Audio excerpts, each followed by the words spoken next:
اگر وہ کام اس کا غلط ہے تو اس کے بعد عدالتوں میں ساری زندگی وہ اس کا جواب دے گا، اور کرمنل کا تو گورنمنٹ میں جانے کے بعد دے گا، اور سول کا تو اس وقت ہی اس پہ مقدمہ ہو جاتا ہے اور چلتا رہتا ہے۔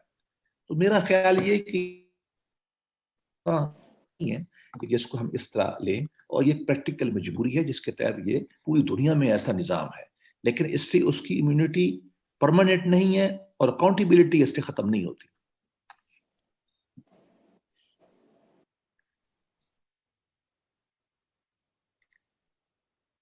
سر میں اجازت ہو تو سوال کر سکتا ہوں؟ سہیل جی آپ نے سر کور ایشو جو ہے بہت اچھے طریقے سے آئیڈینٹیفائی کیا کہ معاشرے کی اندر ایسے لوگوں کا کمی ہے جو کہ اخلاقی اقدار پہ پورے نہیں اترتے۔ اگر آپ اس کو فوکس کریں گے تو اس کے بعد اسلامی نظام کی آپ بات کریں تو اس حوالے سے مطلب جو ریسنٹ عثمانی خلافت تھی اس کا آپ نے ذکر نہیں کیا، تو ہمیں دو ایشو جس کو فوکس کرنا ہے۔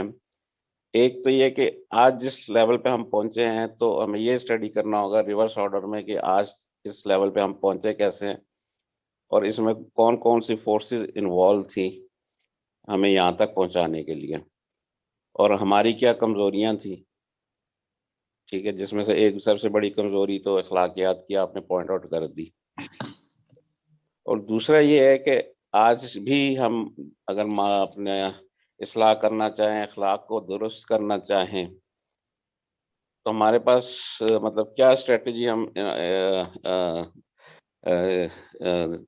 سیٹ کر سکتے ہیں جس کے تحت ہم مطلب آج بھی انٹرفیرنس تو ہو رہی ہے میڈیا کے تھرو اور ڈفرینٹ فورسز انوالو ہیں ہمیں ڈی ٹریک کرنے کے لیے، تو ان ساری چیزوں کے ہوتے ہوئے ہم کیا اسٹریٹجی اڈاپٹ کریں کہ ہم جو ہے ایک مثبت سائٹ پہ اپنی اخلاقیات کو درست کریں؟ تھینک یو بھائی دیکھو نا، آپ کا سوال بذات خود یہ بتاتا ہے کہ ہمیں اس مسئلے سے کتنی تکلیف ہے، ہم پریشان کتنے ہیں، کہ آپ نے آدھے منٹ میں کوئی 6-7 ایسی باتیں کر دی ہیں، ایک ایک بات کے سوال کا جواب دینے میں زندگی چاہیے۔ دیکھیے سلطنت عثمانیہ، میں کبھی بھی اس کا حامی نہیں رہا آنیسٹلی۔ مسلمانوں کی ریاست تھی، اسلامی ریاست نہیں تھی، بہت بڑے کام کیے مانتے ہیں، لیکن وہ اس چینج کو قبول نہ کر سکی جو مغرب میں ہو رہی تھی۔ سائنس تو شیخ الاسلام نے فتویٰ دے دیا کہ قرآن نہیں چھپ سکتا۔ 1452 میں پہلی بائبل چھپتی تھی گٹنبرگ میں پیپر پر، شیخ الاسلام 200 سال تک کہتے رہے کہ قرآن مجید کا چھاپنا منع ہے، فلاں چیز ناجائز ہے، فلاں چیز ناجائز ہے۔ بھائی اس سے سلطنت عثمانیہ نے وہی کچھ ہونا تھا جو بعد میں ہو گئی، اور آخر میں وہ اتنی کمزور ہوئی جس کو سکھ مین آف یورپ کہتے تھے، اس کو گدھوں کی طرح دنیا پڑ گئی اور اس کو چیر پھاڑ کے رکھ دیا۔ بھائی وہ دنیا میں سروائیول کا فٹسٹ ہوتا ہے، جب تک وہ مضبوط تھے علم میں، جب تک وہ مضبوط تھے آرمی میں، جب تک وہ مضبوط تھے اخلاقیات میں، بقائے اصلہ کا پرنسپل ہے نا دنیا میں، سروائیول کا فٹسٹ ہے۔ فٹسٹ تھے تو مسلمان غالب آ گئے، مسلمان فٹسٹ کمزور ہوئے، علم اور اخلاق میں تو پیچھے چلے گئے۔ یہ معاملہ کہاں تک کیوں آیا ہے ایسا؟ بات یہ ہے کہ یہ بہت تکلیف دہ مسئلہ ہے۔ میں زیادہ نہیں کہہ سکتا، وقت کم ہے، میں ایک لائن میں اگر کہوں تو یہ ہے ہمارا ڈائلیما۔ اس کو انہوں نے ایک شعر میں بیان کیا ہے آپ کے ہوسٹ نے، کہ طرز کہن جو تھا نا ہمارا، ہم اس پہ اڑے رہے، کوئی تبدیلی کی نئی چیز ہم نے قبول نہیں کی، مسلمان وقت کے پیچھے پیچھے چلتے رہے، ارلی پیریڈ کو چھوڑ دیں، جب ہم غالب تھے، تہذیب کے آگے چلتے تھے، تہذیب کو ہم شیپ کر رہے تھے، ٹھیک، ہم نے یونان کا علم اٹھایا، ہندوستان کا علم اٹھایا، اس کو اسلامائز کیا اور دنیا پہ غالب کر دیا، ایک تہذیب کھڑی کر دی، ہم غالب آ گئے۔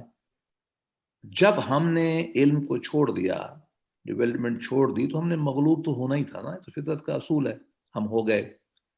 ہم نے ہمیشہ، ابھی بھی یہی ہے، جو اچھی چیز آتی ہے نا ہم اس کی مخالفت کرتے ہیں، اور 100 سال بعد مان لیتے ہیں اس کو۔ مطلب یہ ایک رویہ ہے ہمارا کہ علم، جتنے جدید علوم ابھرے ہیں ہم نے منفی رویہ بنایا ان کے بارے میں، حالانکہ وہ شروع ہم نے کیے۔ مطلب شروع تو نہیں کہنا چاہیے، یونان اور جو ہندوستان کا میتھمیٹکس تھا وہ مسلمانوں نے اس کو انتہا تک پہنچا دیا، ریاضی کو، کیمسٹری کو انتہا، وقت نہیں ہے مننا میں آپ کو پوری مثالیں دوں، لیکن اس کے بعد کیا ہوا؟ اس کے بعد وہ ہم رک گئے، وہاں سے علم تو نہیں رکتا، وہ اقتدار بس تک منتقل ہو گیا، سائنس وہاں منتقل ہو گئی، سماجی علوم وہاں منتقل ہو گئے اور لوگ آگے چلے گئے. علم سائنس کے بعد ٹیکنالوجی بنتی ہے، ٹیکنالوجی لوگوں کو غلام بنا لیتی ہے، ہم غلام ہیں. ہندوستان میں جب 1857 کی جنگ ہوئی تھی، انگریز جو ہے وہ 7,000 یا 10,000 ٹوٹل تھے، مغلوں کی فوج لاکھوں میں تھی، لیکن ہمارے پاس تلواریں تھیں، ان کے پاس بندوق تھی. اب تلوار بندوق میں آپ اندازہ لگانے غالب کون آئے گا. ہمارے پاس ہاتھی تھے، ان کے پاس جو ہے وہ گھوڑے تھے یا اس سے ایڈوانس کی چیزیں تھیں. حیران ہوں گا، بھی کتاب پڑھ رہا تھا، جنگ خان جو ہے، چنگیز خان نے دنیا میں سب سے بڑی جو ہے کنٹیگوس اسٹیٹ بنائی ہے.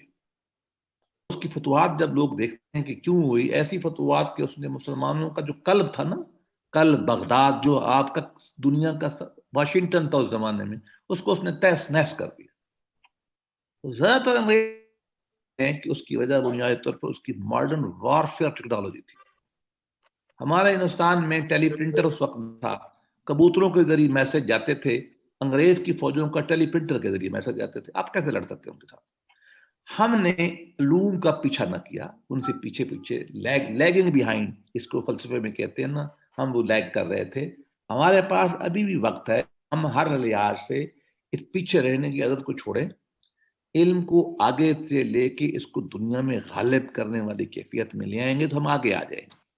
اگر آپ نے اس کی چیز پڑھنی ہو تو میں نے ابھی ایک کتاب میری چھپی ہے، انٹرنیشنل یونیورسٹی نے چھاپی ہے، اس کا نام ہے اجتہاد.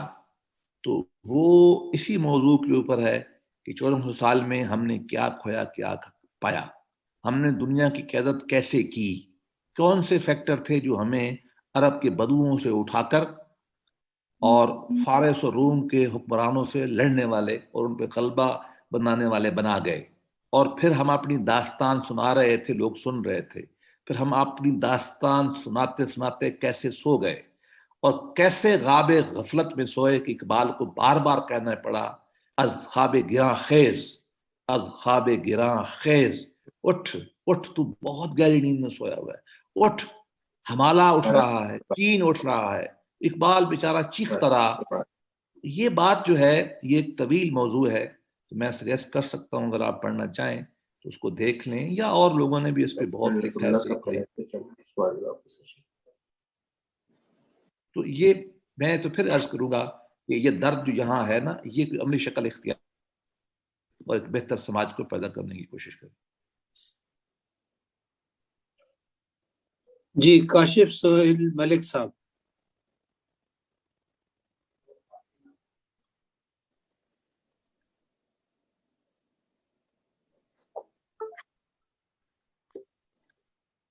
کاشف صاحب آپ نے ہینڈ ریز کیا ہوا ہے، آپ کوئی سوال کرنا چاہتے ہیں؟ جی السلام علیکم. Thank you very much. Thank you very much, Dr. Saab. We always get enlightened by your talks. Islamic university میں بھی اس سے فائدہ اٹھاتے رہتے ہیں. ایک بات یہ صرف کہنا چاہتا ہوں کہ آپ کانسٹیٹیوشن کے حوالے سے بات ہو رہی تھی، پہلا جو سب سے پہلا کویسچن ہوا اسی سے کنیکٹڈ کہ ہمارے یہاں ایک ہم ٹرم استعمال کرتے ہیں، اس کو انہیرنٹ لا کہہ لیں یا اس کو کہہ لیں کہ آپ کی جب سمتی درست نہ ہو، اور ہم سب جو ہیں، آپ بھی میں بھی، ہم سب اسی کانسٹیٹیوشن کے اندر شاید پروگرام ہو گئے ہیں. تو کیا آپ نہیں سمجھتے کہ یہ جو کانسٹیٹیوشن ہے، چونکہ یہ بذات خود جس میں ابھی تک وہ انگریز کی دور کی چیزیں چل رہی ہیں اور وہ قانون میں ٹرانسلیٹ بھی ہوئی ہیں اور وہ سارا کچھ ہے، جس کو ہم نے تھوڑا سا اس کا ابتدائیہ اور کچھ ایسی شکیں ڈال کر اسلامک ہم کہتے ہیں، and then we remain happy کہ اسلامی جمہوریہ پاکستان اور اس میں کچھ ایسی چیزیں ہیں. کیونکہ ایسا تو نہیں ہے کہ یہ اصل میں یہ سمتی غلط طے کر لی ہوئی ہے. تو قرآن و سنت کے قوانین کی جگہ اس کانسٹیٹیوشن کو ہم یہ سمجھ کے کہ اس میں قرآن و سنت کا ذکر ہے تو دیٹ از انف فار اس، اور شاید یہ کوئی تبدیلی لائے گا. اس پر تھوڑی سی آپ کی انسائٹ ول بی. دیکھیے، میں تو اس نقطہ نظر کا حامی ہوں کہ صرف یہ کہہ دینا کہ قرآن و سنت ہمارا قانون ہو رہا یہ کافی بالکل نہیں ہے. آئین کہے تو کافی نہیں ہے اور میں کہوں تو کافی نہیں ہے. قرآن و سنت کا نفاذ ہوگا، آپ کو قرآن و سنت کے اندر کچھ چیزیں چننی پڑیں گی نا. ہم تو میں مطلب پھنس گیا. ابھی اسلام آباد ہائی کورٹ میں مسئلہ پیش ہوا، مجھے انہوں نے کہا کہ جی آپ اسلام کے طالب علم ہمیں بتائیے، بچے کی شادی میں 2 مہینے لگا رہا اور جو میں نے معروضات کی مجھے تو کوئی کتاب ہی نظر نہیں آتی ایسی جس کو ہم کہیں گے جی یہ آج کے بعد یہ کتاب اسلامی قانون کی ہم نافذ کر دیں گے. ہم ملائیں پہ ہی جاتے ہیں نا, امید علی پہ جاتے ہیں. ہدایت اس شکل میں ہے ہی نہیں حنفیوں کی کتاب کی جس سے ہم قانون نافذ کر سکتے. دیکھیے کیا ہم پہلے طے کر لیتے ہیں کہ کیا چیز اسلامی ہے اور اس آئین میں نہیں ہے. یہ ڈیٹیل میں تو ہم نہیں جا سکتے, ڈیٹیل تو بہت چھوٹی چیز ہوتی ہے. حکمرانی کا طرز کیا ہوگا, شرعیت ہوگی, ملوکیت ہوگی, اس میں کوئی ایشو نہیں ہے. فیصلہ ایک بندہ کرے گا, ایک ادارہ کرے گا, سب کریں گے, یہ ایشو طے کرنے والے ہیں. عدلیہ آزاد ہوگی, یہ معاملہ طے کرنے والا ہے. اچھا فارم آف گورنمنٹ ہم نے کہا جی پارلیمانی فیڈرل ہوگا, اسلام کا تو ایشو ہے ہی نہیں. اسلام تو کہتا ہے آپ شورا کریں, اپنے عہد کے ساتھ چینج کرتے چلے جائیں, آپ چینج کر لیں. ایشو یہ نہیں ہے. میں کہتا ہوں آپ جو بھی نظام لے آئیں گے, صاحب ذرا اسلام کے سیاسی نظام کی کوئی ایک عملی شکل متعین نہیں ہے, ہونی چاہیے بھی نہیں. سماج تبدیل ہوتا ہے تو پھر آپ وہ کام تو نہیں کر سکتے نا جو پہلے تھا, لیکن اصول متعین ہیں شریعت کے. ان اصول کی روشنی میں ہمیں بتا دیں کہ جی فلاں ملک کا آئین ٹھیک ہے, ایران کا ٹھیک ہے, سعودیہ کا ٹھیک ہے, سوڈان میں اسلامی آئین تھا وہ ٹھیک ہے, یا مجلہ احکام اسلامیہ جو تھا اسلامی قانون ترکوں کا وہ ٹھیک تھا, یا 1400 سال میں فلاں آئین پہلے ٹھیک تھا. تو بدقسمتی سے ہم آپس میں بیٹھے ہیں نا, ہمیں تو کوئی مثال بھی تو نہیں ملتی. ہم کہنے کو تو آسان ہوں گے. نبی کریم صلی اللہ علیہ وسلم کی رحلت کے بعد, بلکہ میں تو تھوڑا اور پیچھے چلا جاؤں گا, میں آنا نہیں جاتا, اس کے بعد تو آپ کسی ایک کانسیپٹ پہ متفق بھی نہیں ہے نا. آپ پولیٹیکل سٹرکچر جو ہے, آپ نے 4 کتابیں بڑی لکھی ہیں اسلامک پولیٹیکل فلسفی پر. احکام سلطانیہ ماوردی کی, الفارابی کا مدینۃ الفاضلہ, غزالی صاحب نظام ملک توسی کی, ٹھیک ہے, اور ماوردی کی. آپ یہ پڑھ کے دیکھ لیں اور ٹھنڈے دل سے کہیں کہ کیا وہ نظام آج ہم نافذ کر سکتے ہیں. ماوردی تو یہ لکھتا ہے کہ جو حفاظ ہے وہ بوئیڈ سلطان کے ساتھ کام کرتا تھا کہ جو بادشاہ کہے گا وہ بالکل ماننا پڑے گا, اور پوری قوم اس کی ایک بادشاہ کی بات مانے گی. تو یہ کام کریں گے تو وہ تو ہٹلر پیدا ہو جائے گا. تو میں اس کو سم اپ کرتے ہوئے کہتا ہوں کہ ہماری جو پولیٹیکل فلسفی ہے, ڈاکٹرنز ہیں, یہ زیادہ ڈیولپ ہم نے نہیں کیے. سادہ لفظوں میں یہ کہتا ہوں. ایک دوسری بات یہ کہ آپ اس کی جو بھی شکل بنا لیں, ہمیں جو کوئی پرابلم نہیں ہے, لیکن میرا پرابلم یہ ہے اس کو گھنٹی باندھے گا کون, وہ آئین لگائے گا کون. فیلڈ مارشل لگائے گا, میں تو قبول نہیں کرتا. پارلیمان بنائے گی نا, پنچایت بنائے گی, جو بھی نام دے لیں اس کو, مجلس بنائے گی نا, وہ مجلس اس قابل ہوگی کہ قانون بنائے؟ وہ کہاں سے بندے لائیں گے؟ یہ کیا رائٹ ہم ملا عمر کو دے دیں گے ایک بندے کو؟ ہم تو نہیں دے سکتے. تو دیکھیے معاملہ بہت سنجیدہ ہے کہ کیا ہم انٹلیکچولی مورلی ایز اے سماج اس کام میں ہیں, کر سکتے ہیں؟ کیا ہم اتنے انوویٹو ہیں کہ ہم آئین لکھ سکتے ہیں؟ کیا ہم اتنے انوویٹو ہیں کہ ہم اپنی پوری اسلامک ہسٹری کو کرٹیکل اپریسیشن کرنے کے بعد کوئی اس کی عملی شکل دے سکتے ہیں؟ آپ کو تو اسلامی پولیٹیکل سائنس پڑھانے کے لیے ٹیکسٹ بک نہیں ملتی. اسلامی معاشیات پڑھانے کے لیے 4 کتابیں دنیا میں 5 لکھی گئی ہیں, ادھر ایک دن میں 1000 کتاب آ جاتی. دیکھیں ہمیں ماننا پڑے گا کہ ہم انٹلیکچوئل ڈیفیسٹ کا شکار ہیں, ہمیں نہیں معلوم. تو میں اس بات کو ختم کرتا ہوں یہ کہتے ہوئے کہ آپ جو بھی شکل اختیار کر لیں, اگر اسلام کے گراؤنڈ نارم کے مطابق ہوگی تو مجھے کوئی پرابلم نہیں ہے. میرا تو تھیسس ہی یہی ہے کہ یہ سسٹم چینج ہوتے رہتے ہیں. میرا فلسفہ یہ ہے کہ کیا اس میں خدا کی حضوری ہے, حضور کی اطاعت ہے, انسان کی فلاح اور جسٹس ہے؟ اگر ایسا ہے تو وہ اسلامی نظام ہے. اگر ایسا نہیں ہے, چاہے امیوں کا کیوں نہیں ہے, چاہے عباسیوں کا کیوں نہیں ہے, چاہے روح اللہ خمینی کا بھی کیوں نہیں ہے, چاہے سلطان عبدالعزیز کا, میں اس کو اسلامی ماننے پہ تیار نہیں ہوں. وہ مسلم اسٹیٹ ہوگی. بس میری یہ گزارش ہے اس پہ.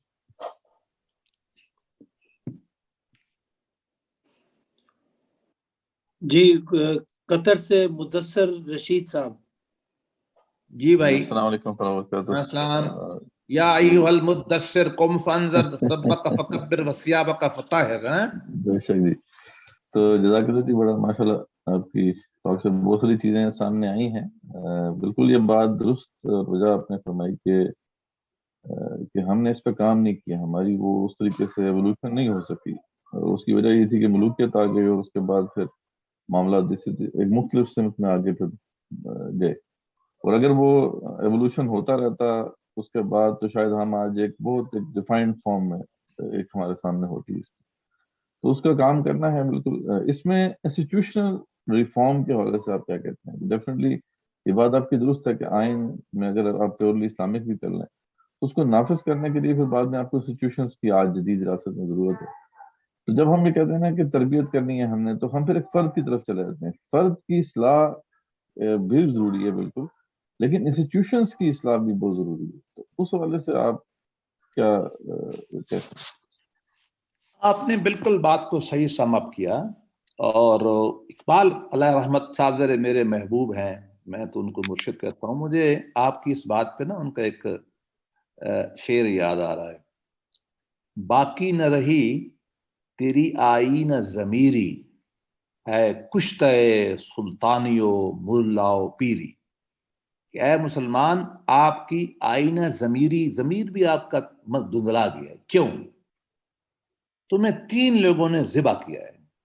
سلطان نے, ملوکیت, سلطان سے مراد بادشاہ, آرمی چیف, جو بھی لے لو, جو بھی وزیر اعظم لے لو, جو بھی لے لو.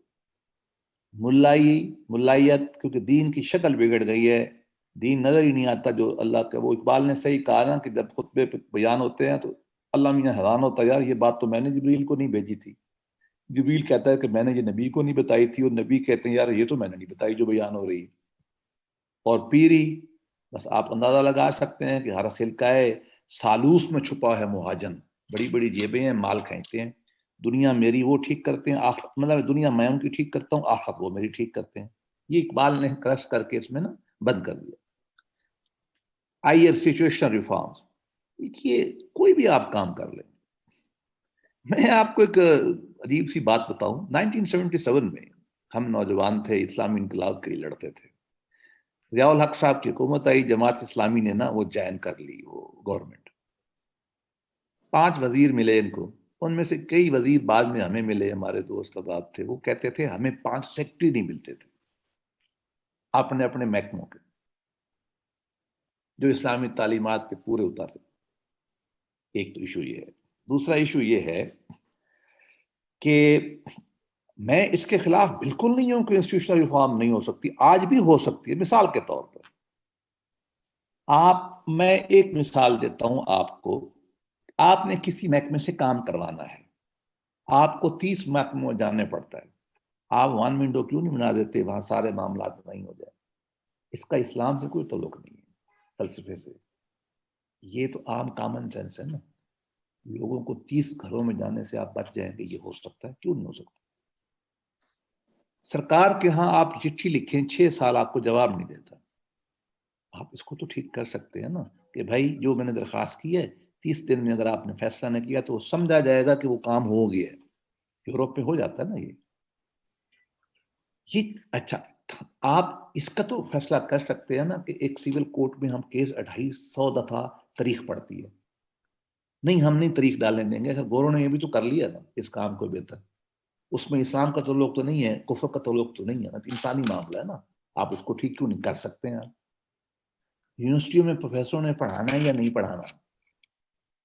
کلاس پراپر لینی ہے, کاغذ کے 50 سال کے پرانے نوٹ سے پڑھانا ہے یا نہیں اپڈیٹ, یہ تو ہم کر سکتے ہیں نا.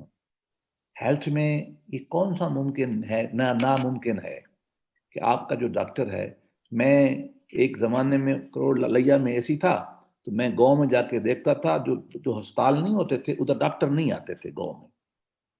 میں بڑی سختی کرتا تھا, تو میں نے ڈاکٹر کو کہا تم کیوں نہیں آتے؟ اس نے کہا یار دوائیاں کوئی نہیں ہے یہاں, میں کیوں آؤں؟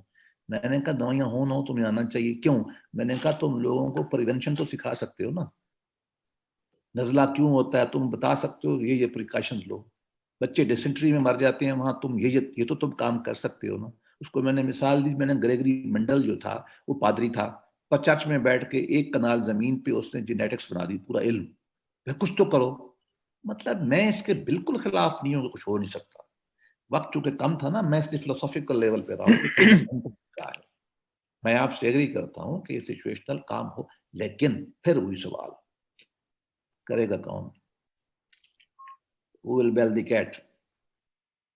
بس یہ سوال ابھی میں چھوڑ جاتا ہوں آپ کے پاس. نہیں بالکل یہ بات درست ہے، لیکن یہ کہ اویئرنیس پہ جیسے آپ نے کہا نا کہ اویئرنیس ہاں اس طرف ڈائریکٹ کیا جائے اور اس طرح بالکل. ڈائریکٹ کیا جائے. ارے مجھے قبول ہے بالکل، فلسفہ چینج کریں، سچویشن بھی چینج کریں، اویئرنیس بھی کریں. اور ایک ویسے میں لطیفے میں کہتا ہوں، مذہبی تنازع میں نہیں کہتا، ایک حل یہ بھی ہے انشاءاللہ امام مہدی آئے گا وہ ٹھیک کر دے گا. ہم سب تو مسلمان یہی کہتے ہیں. وہ تو ہم نے آؤٹ سورس کیا ہوا ہے نا. وہ تو ہم نے آؤٹ سورس خمینی کیا آئے گا ٹھیک کر دے گا. خمینی نے کوئی نہیں ٹھیک کرنا، ہم نے ٹھیک ہونا ہے. اصل بات یہی ہے کہ وہ جو ہاں علامہ ہم اقبال نے نے کہا ٹھیک تھا ہونا نا ہے، اسی سیکٹری نے ٹھیک ہونا ہے، اسی ایس ایچ او نے ٹھیک ہونا ہے، اسی سیکشن افسر نے ٹھیک ہونا ہے، اسی استاد نے ٹھیک ہونا ہے. ہم کہتے ہیں میں تو ٹھیک ہوتا نہیں ہوں اور وہ ٹھیک ہو جائے، یہ کبھی نہیں ہوگا. سیاسی جماعتیں جو انقلاب لے کے کھڑی ہے نا، پہلے وہ تو ٹھیک ہو نا، وہ بھی نہیں ٹھیک ہوتی. ان کے الیکشن ہوتے ہیں نہیں ہوتے. ایک دو مردہ جماعتیں چھوٹی موٹیوں کے علاوہ آپ مجھے بتائیے میجر پولیٹیکل پارٹیاں جو ہیں جنہوں نے چینج کے ایجنٹس ہیں ان کو دیکھ لیں. یونیورسٹیوں میں ایک بڑے ابھی پروفیسر صاحب بیٹھے ہیں، ناراض نہ ہو جائیں، ورسٹ پالیٹکس پاکستان میں یونیورسٹیوں میں ہوتی ہے. میں پریشان ہوں اس بات پہ. اسٹوڈنٹ یونین میں بھی میں رہا ہوں اور اس کے بعد میں نے کئی یونیورسٹیوں کے سینڈیکیٹ پہ رہا ہوں، حکومت میں نے دیکھا ہے جتنی لڑائی پی ایچ ڈی پروفیسروں کے یونیورسٹیوں میں ہوتی ہے نا. رچرڈ ڈکسن نے یہی کہا تھا، آپ کی کتاب لیڈرز پڑھ لیں. وہ کہتا ہے امریکن یونیورسٹیوں کی پالیٹکس سب سے گندی ہے، یہاں لڑائی ہوتی ہے. ہم نوکری میں تھے، سب سے پہلا خط شکایت کا اسکول ٹیچر کا آپ کو ملتا ہے، ایک دوسرے کے خلاف ہوتے ہیں. وہاں بھی یہی کام چل رہا ہے. ممبر رسول پہ آپ مطمئن ہیں؟ میں تو نہیں ہوں. جب ہم جو مرکز ہے، ہمارا مرکز ہے، آپ مجھے بتائیے، اللہ معاف کرے کہ پاکستان کے تمام دینی مدارس جنہوں نے اخلاقیات پڑھانی ہے وہ خاندانی بزنس ہیں یا نہیں ہے؟ باپ دادا پوتا، بھائی تمہارا بزنس ہے، یہ دینی ادارہ ہے؟ بھائی یہ ایک بہت تکلیف دہ مرحلہ ہے، یہ پوری امت کے ہر محلو میں مسئلہ ہے. تو صرف یہ ہے کہ وقت کم ہوتا ہے، کبھی ہم ایک اینگل سے دیکھ لیتے ہیں، کبھی دوسرے اینگل سے لے لیتے ہیں. اصل رسپانسبلٹی میرے لیے میں ہوں کہ میں اپنے آپ کو اپڈیٹ رکھتا ہوں ایز اے وکیل. میں بے ایمانی کرتا ہوں، ایمانداری کرتا ہوں. میں ایز اے پولیٹیکل ورکر جو ہے ایمان پہ، اسلام پہ، لوگوں کی ویلفیئر کی لڑتا ہوں. اور اس کے ساتھ میں اپنے بچوں کو، معاشرے کو، دوستوں کو، احباب کو، جو میری ریت میں ہے، ریت سے مراد میں واضح بڑے معنی آڈینس کے معنی میں لے رہا ہوں. کیا میں اپنے عمل سے اور اپنے کال سے، پھر اپنے عمل سے زیادہ ہے میں لوگوں کی تربیت کر رہا ہوں. میں اس طرف توجہ کی طرف ملان رکھتا ہوں، اور جب انشاءاللہ امام مہدی آئے گا تو سب ٹھیک ہو جائے گا. ایک اور کوشچن جو تھا اس میں اگر جی اجازت ہو، وہ یہ تھا کہ یہ جو آپ نے بات کی نا کانسٹیٹیوشن کے حوالے سے، اگین کانسٹیٹیوشن ریفارم کے اوپر بھی کافی لوگوں نے لکھا بھی ہے، کہا بھی ہے. اس میں ایک بات یہ اکثر کی جاتی ہے، اس میں آپ کی میں جاننا چاہتا ہوں کہ کیا اوپینین ہے اس وقت سچویشن کیا ہے، کہ جو فیڈرل اسٹیٹ کورٹ ہے وہ اس کی حیثیت وہ سپریم کورٹ کے نیچے ہے. تو جب وہ کبھی ایسی بات کرتے بھی ہیں تو سپریم کورٹ جو ہے وہاں پہ جو جج بیٹھے ہوئے ہیں وہ اس کو اڑا کے رکھ دیتے ہیں. تو یہ دیکھیں میں آپ کو بتاؤں، ایسا نہیں ہے. پاکستان کی آئین میں یہ لکھا ہوا ہے دفعہ 203D میں کہ فیڈرل شریعت کورٹ ہوگی. اس کی پاور یہ ہے کہ وہ کسی قانون کو اسلامی اور غیر اسلامی کر سکتی ہے، اور وہ قانون 6 مہینے میں ختم ہو جاتا ہے آٹومیٹک. اس کی اپیل ہے سپریم کورٹ میں، اور وہ اس کا ایک اسپیشل بینچ ہوتا ہے، شریعت اپیلیٹ بینچ. اس میں عام طور پہ جو علماء ہیں وہ بھی ہوتے ہیں اور عام جج بھی ہوتے ہیں. ٹھیک، مجھے آپ بتائیے، میں طالب علم ہوں اور بہت کرٹیکل طالب علم ہوں. میں پاکستان کے نظام انصاف سے بالکل غیر مطمئن ہوں. میں تو کہتا ہوں گرا کے نیا بنایا جائے. بات یہ ہے کون سا فیصلہ ایسا تھا جو انہوں نے 79-80 کے بعد، گویا کہ 40 سال تو ہو گیا نا، 41 سال، اگر 1000 فیصلہ فیڈرل شریعت کورٹ نے کیا ہے اور جس میں اسلام کی کوئی تعبیر انوالو تھی، کتنے فیصلے ہیں جو سپریم کورٹ کی اپیلیٹ بینچ نے رد کیے اور ہم نے کہا بھی انہوں نے اسلام کے مطابق نہیں کیا. میرا اپنا خیال یہ ہے کہ 2-3 فیصلوں کے علاوہ ان کے اوپر کرٹیسزم نہیں کیا گیا. تو فیڈرل شریعت کورٹ کے بعد جو سپریم کورٹ میں جو فیصلہ ہوا، ایک سود پہ ہوا، انہوں نے واپس بھیج دیا. انہوں نے کہا کہ، اور میں آپ کو ایمانداری کی بات بتاؤں، فیڈرل شریعت کورٹ کا فیصلہ بہت ویگ تھا، سود کی ڈیفینیشن ہی طے نہیں ہے. انہوں نے سوال بنا کے واپس بھیج دیا کہ اس کو کرو، حل کرو. اچھا، دوسرا وہ خلا ملا پہ اس طرح کے، اس میں مسلمانوں میں ویسے اختلاف ہے. تو 99 نہیں 99.99% تو فیڈرل شریعت کورٹ کے فیصلے سپریم کورٹ انڈورس کر رہی ہے. تو اس سے کیا فرق پڑا؟ میں پھر کہتا ہوں پاکستان کا آئین اور پاکستان کا قوانین آپ کا جیسا بھی ہے، یہ فیڈرل شریعت کورٹ اور علماء دیکھ، ایک ہے سیاسی نعرہ مارنا، قرآن و سنت لگائیں گے، ایک ہے میں ان کے ساتھ روز کہتا ہوں میرے ساتھ بیٹھ جائیں، ہم کتاب کھول لیتے ہیں، اب مجھے بتائیے کہ یہ شکل. دیکھیے امپلیمنٹیشن اور چیز ہے. اگر فرض کیا کوڈ آف کرمنل پروسیجر میں اسلام کے مطابق سب چیز ہے، لیکن اس پہ عمل نہیں ہو رہا، اس میں قانون کا قصور نہیں ہوتا، اس میں تھاندار کا قصور ہے، اس میں وکیل کا قصور ہے، اس میں گواہ کا قصور ہے، اس میں جج کا قصور ہے. ہم اس چیزوں کو ملا دیتے ہیں. قانون اور آئین ایک چیز ہے، اس کی امپلیمنٹیشن ایک چیز. آخری بات، آپ کو معلوم ہے انگلینڈ میں آئین نہیں ہے. ایسا ہی ہے. نو آئین. بہترین ملک چل رہا ہے. آپ کو معلوم ہے اسرائیل میں آئین نہیں ہے. بالکل نہیں ہے. صحیح بات. ملک چل رہا ہے. کیوں؟ وہ کنونشنز پہ چلتے ہیں، روایات پہ. کانسٹیٹیوشنل کنونشن ہوتے ہیں، وہ سیلف لیمیٹیشن لگاتے ہیں کہ میں نے یہ کام کرنا ہے، میں نے یہ نہیں کرنا. سوسائٹیاں چل جاتی ہیں کیونکہ اصل چیکس اینڈ بیلنس جو ہے نا وہ اندر کے ہوتے ہیں، وہ مورل ہوتے ہیں، وہ انٹلیکچوئل ہوتے ہیں، ان پہ انسان سماج چلتا ہے. سوسائٹیاں ویلیوز پہ چلتی ہیں، قوانین سے نہیں چلتی. اور برطانیہ بہترین مدر آف ڈیموکریسی ہے. آخری بات، برطانوی پارلیمان میں آپ کبھی جائیں نا، ٹی وی میں دیکھنا، وہ ایک لائن لگی ہوتی ہے اپوزیشن کے سامنے سرخ، اور دوسری طرف جو ہے نا گورنمنٹ بیٹھی ہوتی ہے، اس کے سامنے ایک لائن لگی ہوتی ہے. ٹھیک 500 سال میں کبھی کسی آدمی نے لڑائی میں، جھگڑے میں، غصے میں وہ لائن نہیں کراس کی. وہ سیلف ڈسپلن ہے، کتاب میں نہیں لکھا ہو. ٹھیک. تو اصل مسئلہ یہ ہے. السلام علیکم. سر ظفر صاحب، میں معظم علی طور عرض کر رہا ہوں. ماشاء اللہ. پچھلے ہم ہفتے تو یہ کہتے ہیں کہ چراغ طور جلاؤ، بہت اندھیرا ہے. اندھیرا ہے، اور خون جگر جلاؤ، بہت اندھیرا ہے. بہت اندھیرا ہے. پچھلے ہفتے محترم کرنل صاحب نے آپ کا پچھلے سال والا جو خطبہ ہے وہ اس کا لنک بھیجا. اچھا جی. اتفاق آپ سمجھیے یا اللہ کی طرف سے کوئی کیفیت تھی کہ رات 1 بجے سے صبح کے 3:30 بجے تک انتہائی غور سے اور محبت سے سننے کا اتفاق ہوا. ماشاء اللہ. اور اس کو سننے کے بعد ہی محترم کرنل صاحب سے میں نے درخواست یہ کی تھی کہ انتہائی کمپیٹنٹ اور سینئر ساتھی ہیں، بزرگ ہیں ہمارے، تو اگر پچھلے خطبے کا زیادہ سیر حاصل یہ ہوگا کہ ڈسکشن سے اسٹارٹ کر دیا جائے، لیکن آج آپ نے خود ہی بہترین طریقے سے 20 منٹ میں کلوز کیا، اس کے لیے آپ کا خصوصی شکریہ اور گفتگو کا موقع عطا فرمایا. Thank you. اس میں کوئی شک نہیں ہے کہ آپ بہترین خطابت کرتے ہیں اور اس میں علمیت کا پورا لحاظ بھی رکھتے ہیں. یہ کم لوگوں میں یہ ملکہ ہے پاکستان میں، اللہ نے آپ کو یہ قدرت عطا فرمائی ہے. لیکن اس میں کچھ چیزیں ہیں جو کنفیوزنگ ہے، اور اکثر علماء، مشائخ اور لیکچر صاحبان اس میں کرتے ہیں confusion.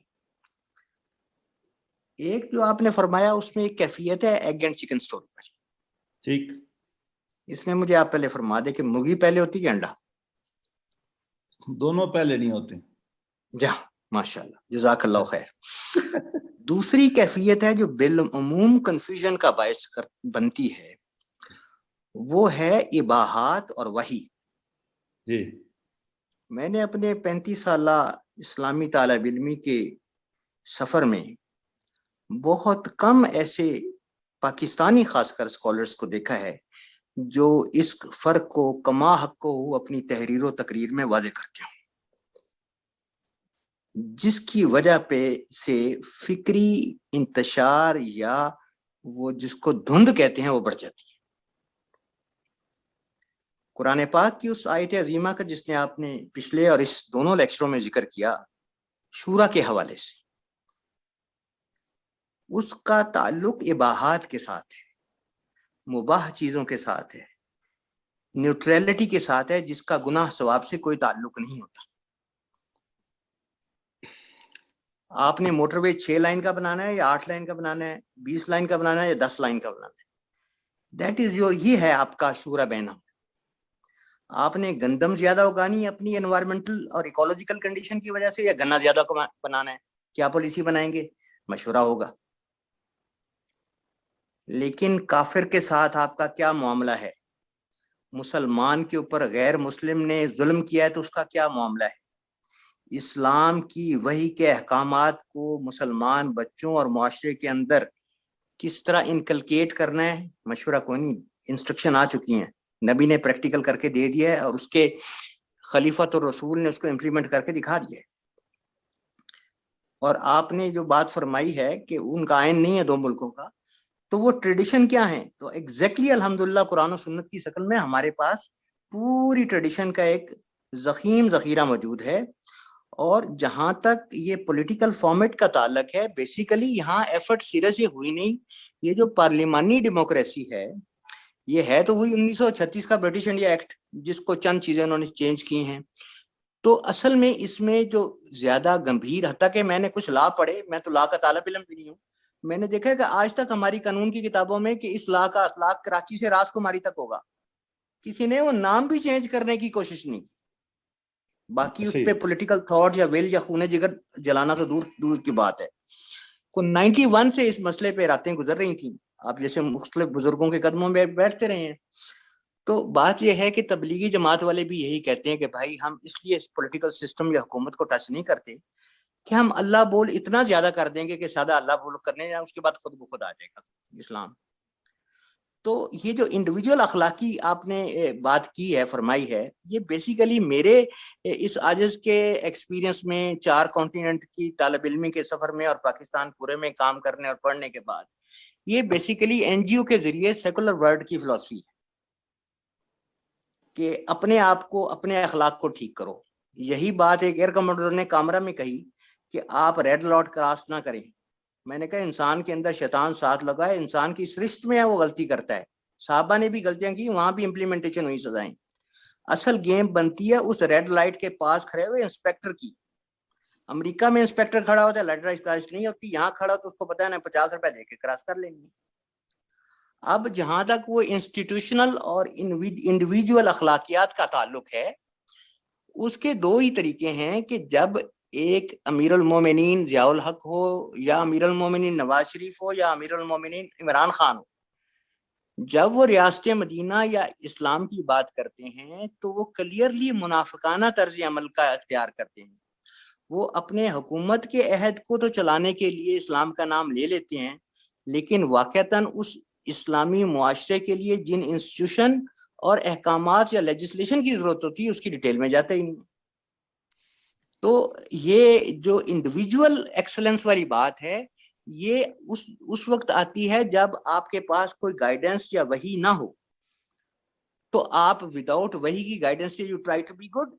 As a secular communist بھی اخلاق والے ہوتے ہیں، کرسچن بھی اخلاق والے ہیں، بے دین لوگ بھی اخلاق والے ہوتے ہیں. لیکن اس اخلاق کو قوت میں تبدیل کرنے میں، نظم کے تبدیل کرنے میں اجتماعیت کے بغیر امکان نہیں ہے کہ اجتماعیت کی کسی انٹیگریٹڈ اپروچ کے بغیر ہم اس انڈیویجول پرسنالٹی کو کلیکٹیو یا انڈیویجول اخلاق کے اوج کمال پہ لے جا سکے. چلو میں عرض کرتا ہوں کنفیوژن ہمیں ہر جگہ ہے، میں اس سے انکار نہیں کرتا. بات یہ ہے کہ میں تو تبلیغی جماعت کا نہیں ہوں، میں تو خود سیاستدان ہوں. میں اس بات سے یقین رکھتا ہوں کہ نظم اجتماعی میں جانا چاہیے، اس کے لیے کوشش کرنا چاہیے. میں کوشش بھی کرتا ہوں، میں تو اس سائڈ کا آدمی ہوں. لیکن جب مجھ سے آپ یہ پوچھیں گے کہ دونوں میں سے کون سی اہم بات ہے، تو میں یہ کہوں گا کہ دونوں میں اہم فرد سماج کی اصلاح زیادہ امپورٹنٹ ہے. نظم اجتماعی بن نہیں سکتا جب تک کہ انسان ٹھیک نہ ہو. نظم اجتماعی ہوتا کیا ہے؟ مشین تو نہیں ہے جو آپ لے آتے ہیں، وہ ایک بلڈنگ ہے جس کی اینٹیں انسان ہے. آپ کے پاس انسان تو اچھے ہیں نہیں ہیں، تو آپ بلڈنگ اچھی بنائیں گے کیسے؟ میرا یہ خیال ہے. میں بالکل یہ کبھی نہیں کہتا کہ آپ نظم اجتماعی کو چھوڑ دیں اور انڈیویجول پہ لگے جائیں. میں تو کہتا ہوں کہ ہر کام کرنے والا ہے. بالکل درست فرمایا. لیکن سر انڈیویجول کا اخلاق آپ کے میڈیا پہ، آپ کے ٹیلی ویژن پہ آپ کا اسلامی نظام دے رہا ہے، کیمرہ کی شکل میں، اخبارات کی شکل میں، چینل کی شکل میں.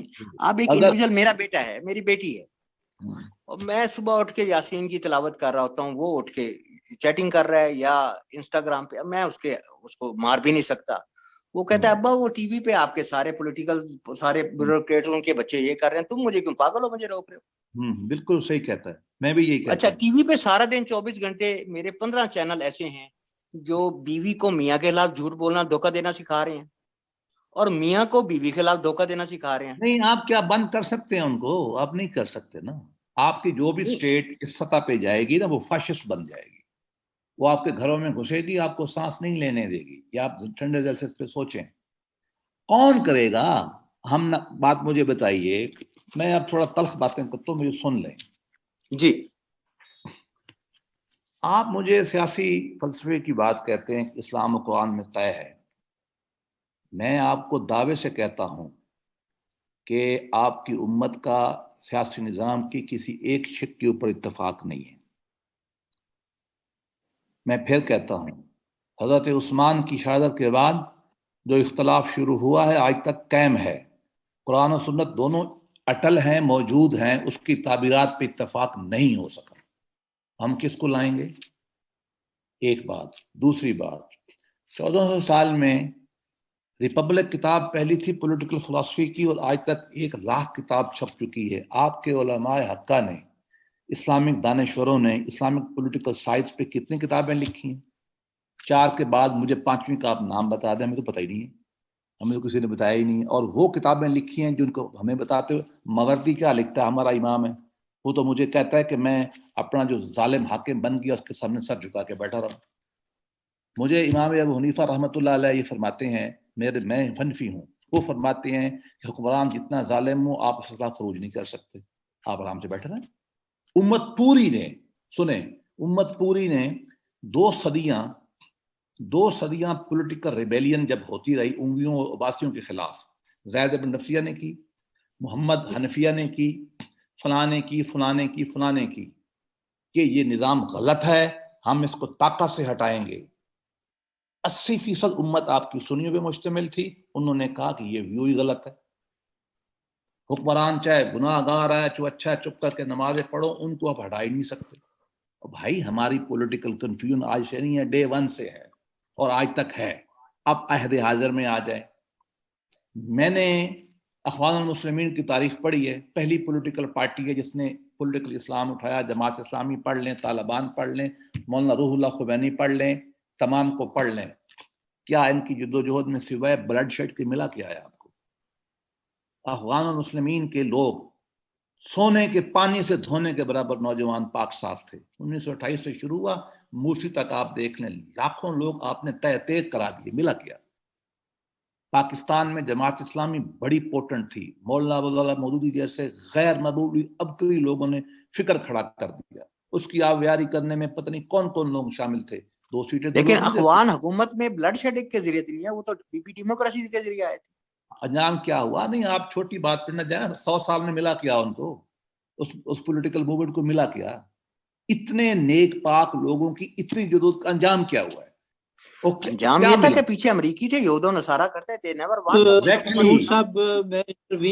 میں یہی کہتا ہوں, آپ اس دنیا میں رہ رہے ہیں, جب تک اگر پورا معاشرہ مصر کا ان کے ساتھ کھڑا ہوتا نا تو یہ نہ ہو سکتا. امریکہ حقیقت ہے, فرانس حقیقت ہے, انڈیا حقیقت ہے. وہ آپ کے دشمن ہیں, وہ آپ سے لڑتے رہیں گے, تو آپ کیا کریں گے؟ آپ ان سے بہتر بن جائیں, آپ کا آرگنائزیشن ان سے بہتر ہو, آپ ان سے سٹینڈ کریں گے. ہمیں کنفیوژن ہر جگہ پہ موجود ہے, ہم اندر کے کمزور ہیں. آپ مجھے بتائیے, آپ 1400 سال میں مجھے ایک آئین بتا دیں جو آپ کے علماء نے لکھا ہو اور آج میں اس کو نافذ کر دوں. ایک بتا دیں مجھے. آپ مجھے ایک آئیڈیل پولیٹیکل پارٹی بتا دیں جس نے 1400 سال میں آپ کہیں یہ پارٹی ہے اسلام کے مطابق. آپ عثمانیوں کی بات کرتے ہیں, میں نے ٹوپ کپی پیلس دیکھا ہے, آدھا پیلس تو حرم کے اوپر ہے, 300 سے کم تو اس کی لونڈی نہیں رکھتا تھا سلطان جو ہے آپ کا. بھائی چھوڑیں ان باتوں کو, ہمیں اپنے اندر ضرور دیکھنا ہے. مجھے کوئی پرابلم نہیں ہے کہ آپ آئیں اور آپ ایک پولیٹیکل پارٹی کھڑے کریں, نظم اجتماعی پاکستان کا بنائیں, میں آپ کے ساتھ ہوں گا. یہ کام نہ ہو سکا نہ ہوگا. آپ دیکھ لیں, جتنے بندے مروانے ہیں مروا لیں. اگر تاریخ تو سبق دیتی ہے نا, ہمیں تاریخ نے ہمیں بتا دیا ہے میں پھر بھی کہتا ہوں آپ کو پیسفل پولیٹیکل اسٹرگل کرنی چاہیے, آپ کو اسٹیٹ بنانی چاہیے, اسٹیٹ پہ چلنا چاہیے, لیکن یہ کام آج تک کوئی دینی پارٹی کر تو نہیں سکی. پاکستان کے عوام ان کو ووٹ دینے پہ تیار نہیں ہے. ابوالکلام آزاد جیسا آدمی, اور سنیں حسین احمد مدنی جیسا محدث, عطا اللہ شاہ بخاری جیسا خطیب, ابوالعلا مودودی جیسا غیر معمولی مجتہد کھڑا تھا ایک سائڈ پہ. پاکستان کی عوام نے ووٹ کس کو دیا ہے؟ قائد اعظم کو. یہ ٹھنڈے دل سے سوچنے والی باتیں ہیں. ہمارے آج میں آپ جیسے نیک آدمی کو اسلام آباد میں کھڑا کر دیتا ہوں, ادھر کھڑا رہتا ہے پیسے والا, ووٹ تو وہ لے دے, لوگ اس کو ووٹ دیں گے. اگر آپ کہیں گے کہ نہیں میں یہ نہیں چاہیے, ہم پارٹی بناتے ہیں, جتھا بناتے ہیں, حکومت پہ قبضہ کر جاتے ہیں اور نظام چلائیں گے, یہ کام نہیں ہونے والا. یہ طالبان نے کیا ہے, پہلے بھی ناکام, ابھی بھی ناکام ہوں گے. یہ خوارج کر چکے ہیں. یہ ایران میں تجربہ علماء نے کیا ہے, انقلاب کے بعد ایران میں کیا ہو رہا ہے آپ اس کو بھی دیکھ لیں. یہ میں تو سب چیزوں کی اباحت کا حامی ہوں. اور آخری کی بات میں عرض کروں, قرآن کے احکامات, یہ غلط فہمی کا شکار نہ ہوں ہم. قرآن میں 4-5 کے علاوہ کوئی قوانین موجود نہیں ہے. سارے قانون اباحت پہ چلتے ہیں, امت چلائے گی. ہمارے علماء متفق ہیں شیعہ سنی اس بات پہ, حنفی, ظاہری, زیدی, کہ 4-5 کے علاوہ کوئی قرآن کے احکامات قانون جرم میں نہیں ہے. سیاسی نظام میں 2-4 کے علاوہ کوئی حکم ہمیں قرآن نے نہیں دیا, یہ کہا یہ کر لو, اور ٹھیک کیا ہے قرآن نے, ہمیں متعین نہیں کیا, ورنہ ہم پھنس جاتے اس میں. تاریخ کے عمل میں ہم نے آگے بڑھنا ہے. قرآن نے 4-5 احکامات حرام ہیں ہمارے ہاں, 4-5 فرض ہیں.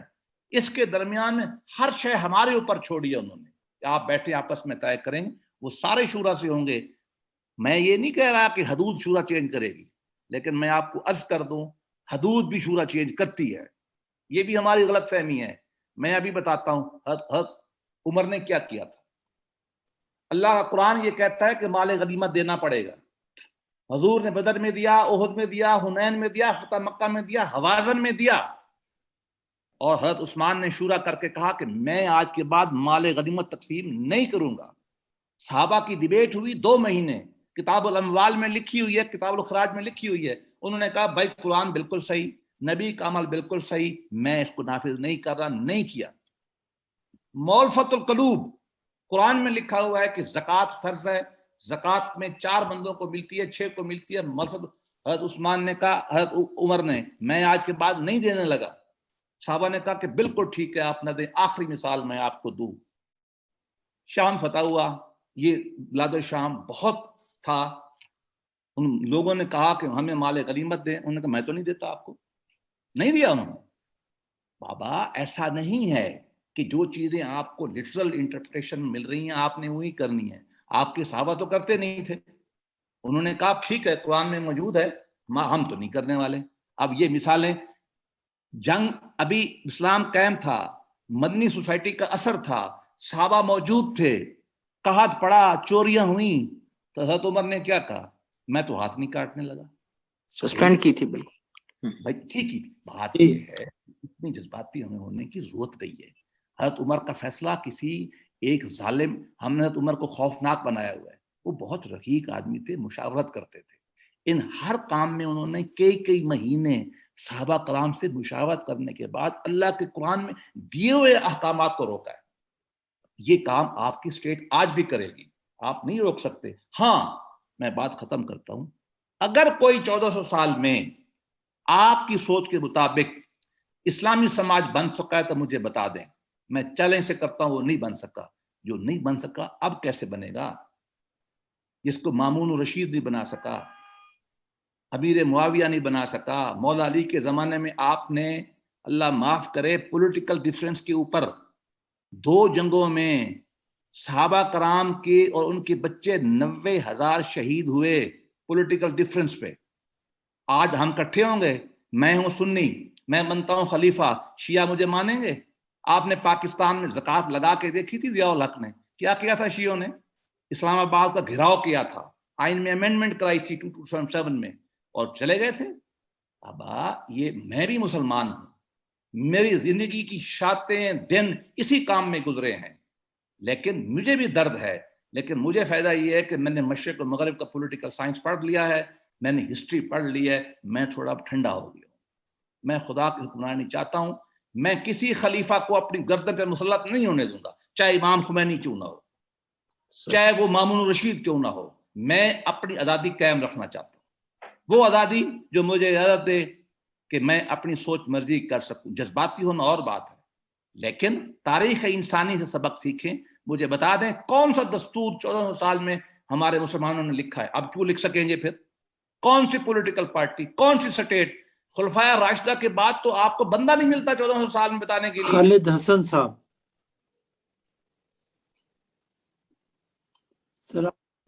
خالد حسن صاحب کچھ کہنا چاہیں گے؟ جی السلام علیکم. السلام. مجھے آپ میں جو ہے نا لیکچر بہت ہی علمی تھا, بہت سی نئی چیزیں سننے کو ملی اور مطلب سیکھنے کو بھی ملی, لیکن اوور آل اس سے جو ہے نا میں سمجھتا ہوں کہ ایک مایوسی کا شکار ہوتے ہیں ہم لوگ, کہ جیسے ایسی صورتحال ہے جو کہ تاریخ میں بھی اور ابھی بھی جس کی اصلاح ناممکن ہے. اس کے قطع نظر جو جیسے کوئی ٹرمینالوجی, کیونکہ میرا تعلق ایئر فورس سے ہے, فورسز سے, میں ایک ٹرمینالوجی یوز ہوتی ہے کہ ورسٹ کیس سیناریو. کہ ورسٹ کیس سیناریو جو ہے نا کہ وار پلان کے اندر تو بنائی جاتی ہے کہ اگر جو ہے نا دشمن اس طرح کا حملہ کر دے کہ آپ کے پانی کی سٹوریج, خوراک, میڈیسن بے تاشا جو ہے نا کیجویلٹیز ہو جائیں, تو پھر آپ کیا کریں گے؟ یعنی جب آپ کچھ بھی نہ کر سکتے قابل پوزیشن میں ہو تو پھر آپ کیا کریں گے؟ تو میری جو ہے نا درخواست ہے فاضل مقرر سے کہ یہ اس کی روشنی میں موجودہ حالات کو سکتے پوری تاریخ کو سامنے رکھتے ہوئے جو موجودہ دور میں 1 2 3 4 ایسے سٹیپس جو کہ نا یہ نہیں کہ ایک دم ہوں گے, یہ ایک دن میں, یہ سال میں, بے شک جو 5 سالوں 10 سالوں 50 سال میں جو کہ ہو سکتے ہو, ان کے نظریے اگر کوئی ایسے ہیں تو وہ پرائم مہربانی ذرا اسے جانا میں آگاہ فرمائیں. جزاک اللہ. جزاک اللہ, ماشاء اللہ. میرے بھائی پہلی بات تو یہ ہے, اگر میرے تجزیے میں 100% غلط ہو سکتا ہوں. اگر 1400 سال میں وہ آئیڈیل پولیٹیکل سسٹم نہیں بن سکا 1300 سال میں جو ہم بنانا چاہتے ہیں, اور اگر آپ اسی طرح چلتے رہیں گے تو یہی پھر رہے گا. یہ پیسیمزم ہے, یہ ڈیفیٹزم ہے. میں یہ بات نہیں کر رہا, میں آپ سے کہہ رہا ہوں کہ ہم نے ہوم ورک نہیں کیا, ہمیں کرنا چاہیے, آج کر لیں. اور غلط یا صحیح میں ایک رائے دے رہا ہوں, آپ سیکنڈری رائے رکھ لیں. لیکن اگر آپ وہی کچھ کرتے رہیں گے ہم لوگ جو پہلے ہوتا رہا, تو پھر یہی کچھ ہوگا. میں تو کہہ رہا ہوں آپ اس کو روش کو بدلیں, چینج کریں اور زمانے کو اپنے ہاتھ میں پکڑیں, تب یہ بہتری, یہ آپٹیمزم ہے, یہ پیسیمزم نہیں ہے. اب آ جائیں سٹیپس کیا کہتے ہیں. فلسافیکل گفتگو میں وقت کم میں عام طور پہ پریکٹیکل سٹیپس کیے نہیں جاتے, لیکن چونکہ اب سوال آ گیا تو میں بتا دیتا ہوں. نمبر 1, اگر آپ نے پولیٹیکل کام کرنا ہے تو آپ سب سے پہلے تو مجھے یا امت کو بتائیے اسلامک پولیٹیکل سسٹم ہوتا یہ ہے. لکھیں اس پہ 100 کتاب 1000 کتاب, اس کو واضح کریں. یہ پتہ تو ہو ہم نے چاہنا کیا ہے, ہم خواب دیکھ رہے ہیں, وہ خواب ہے کیا, اس کے خد و خال کیا ہوں گے, اس میں سٹرکچر سٹیٹ کیا ہوگا. پاکستان جب بن رہا تھا علامہ اقبال کو بڑی فکر تھی, انہوں نے بلایا علامہ محمد اسد لیوپولڈ ویس کو, ان کو کہا کہ یار پاکستان تو بن رہا ہے اسلام کے نام پر, اسلامک اسٹیٹ کا ڈھانچہ ہی ہمارے پاس نہیں ہے, تو مہربانی کرو. انہوں نے محنت کی, اپنے حساب سے کتاب لکھ ڈالی, principle of state and government in Islam. 2-4 لوگوں نے اور بھی کوشش کی. اسلام مولانا مودودی نے لکھ دی, اسلامک سیاست, موٹی سی کتاب ہے. عہد حاضر میں اس کے علاوہ میں نے کوئی کتاب نہیں دیکھی. مناظر حسن گیلانی کی چلو دیکھ لیں, وہ خالص پرانی سی کتاب, چلو مان لیتا ہوں. اس کے مقابلے میں ویسٹرن یونیورسٹیوں میں پولیٹیکل تھاٹ پہ ہر سال نئی کتابیں آتی ہیں. آپ تو ہمیں اسلامک ادب کا ہمیں معلوم. نمبر 2, آپ کو وہ گروپ بنانے پڑیں گے کریٹو مائنارٹی والے جو اس نظریے کو لیں اور لوگوں کو کنونس کریں, اپنے ساتھ ملائیں. پارٹی بنانا چاہتے ہیں, سوشل میڈیا استعمال کرنا چاہتے ہیں, کتابیں لکھنا چاہتے ہیں, ان کو ایک گروپ بنانا پڑے گا اپنے ساتھ لے کر, تاکہ وہ لوگوں کو سمجھائیں کہ ہم نے یہ کام کرنا ہے. وہ اگر پولیٹیکل سٹرگل کرنا چاہتے ہیں تو بسم اللہ کریں,